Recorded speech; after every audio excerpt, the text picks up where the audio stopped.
First Minister Nicola Sturgeon has branded the trade union bill an attack on workers which should be dropped.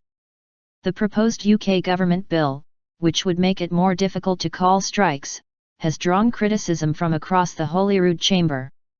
And Ms Sturgeon told the Unite Union conference in Clydebank the plans would never have been raised in Scotland. She said she would not let the Scottish government employ agency workers to undermine a strike in Scotland.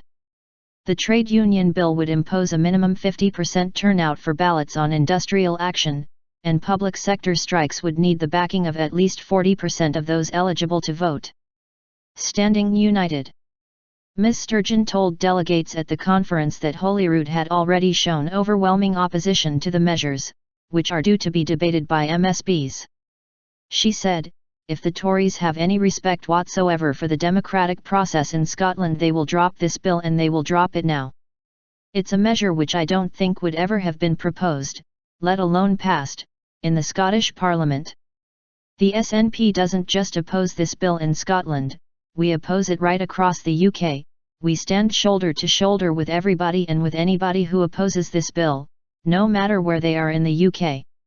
And on this issue, Labour shouldn't be attacking the SNP, and the SNP shouldn't be attacking Labour, we should be standing united. So we will oppose this bill across the UK, but we'll also argue for Scotland to be exempted from its provision, and let me be clear on this as well, if the bill becomes law we will not willingly or voluntarily cooperate with it or implement it in Scotland."